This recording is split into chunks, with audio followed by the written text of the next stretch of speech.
Pendant que tu es couché, tu dois comprendre que désormais, c'est comme ça, les gens vont marcher sur toi.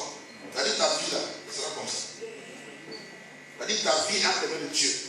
Alléluia. Voilà, comme les rois avant, quand il veut descendre, quelqu'un se met lui, l'autre escalier, il veut descendre. Comme ça, les gens vont te faire. Acclamons le Seigneur pour le pasteur Founaï.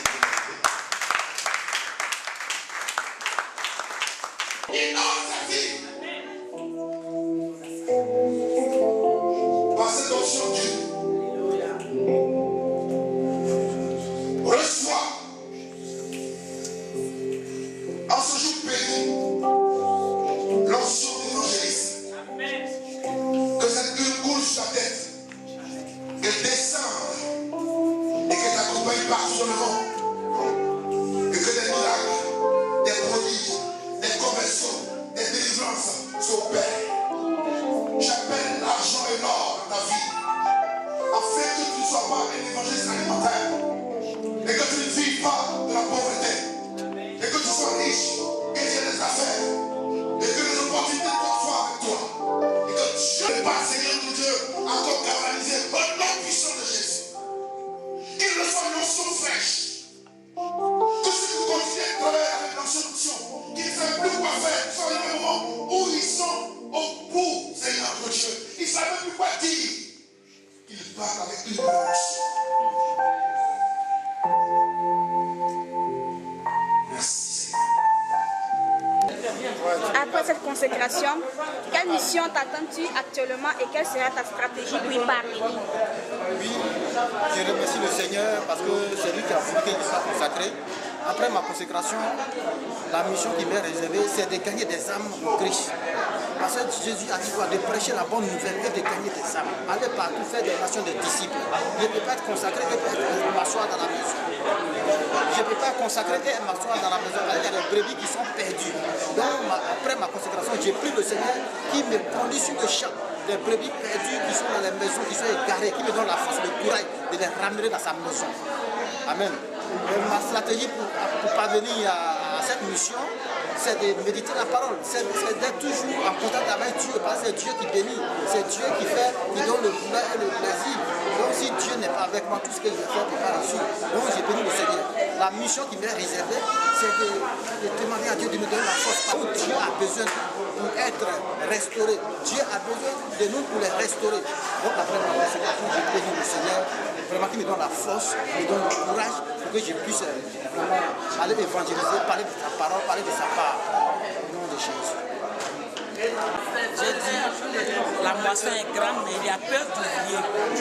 Donc l'Éternel a commencé à amener des ouvriers dans sa moisson. Parce que nous sommes dans les derniers temps.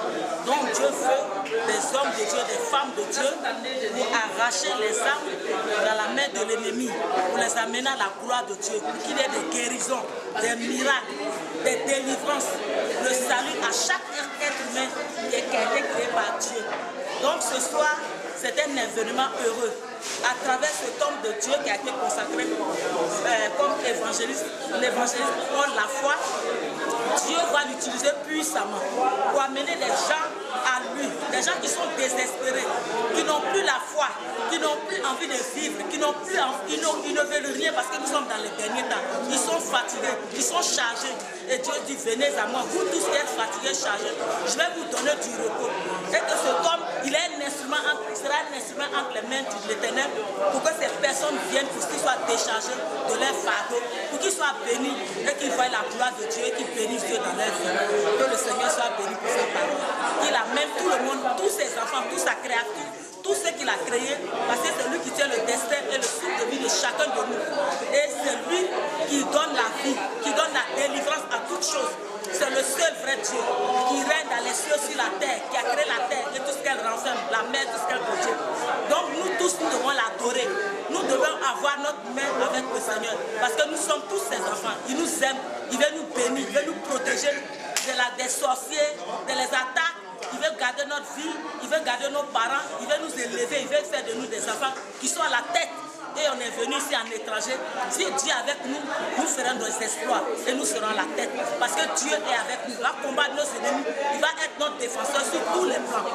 Et il va nous amener à la richesse Parce que l'or l'appartient, l'argent l'appartient comme de Bible dit. Donc je bénis le nom de l'Éternel pour cet homme qui a choisi le vrai chemin, parce qu'il y a deux chemins. Un chemin qui amène à la vie, un chemin qui amène à la perdition. Mais le chemin qui amène à la vie, c'est Jésus-Christ qui l'a choisi. Jésus dit aussi le chemin, la vérité, la vie. Donc il a choisi la vie, il a choisi de connaître la vérité. Pourquoi l'homme est né, pourquoi l'homme est créé, a été créé par Dieu. Donc je bénis le nom du Seigneur pour ce moment. C'est un grand moment, c'est un nouveau départ pour le ministère de chaque personne, parce que chacun a reçu une onction particulière ce soir pour l'avancement de l'œuvre de Dieu sur cette terre. Et dans cette vie de femme aussi, que la gloire revienne au Seigneur Jésus-Christ. Amen.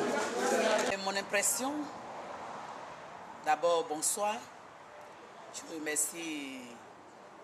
remercie la sœur qui m'a donné cette interview.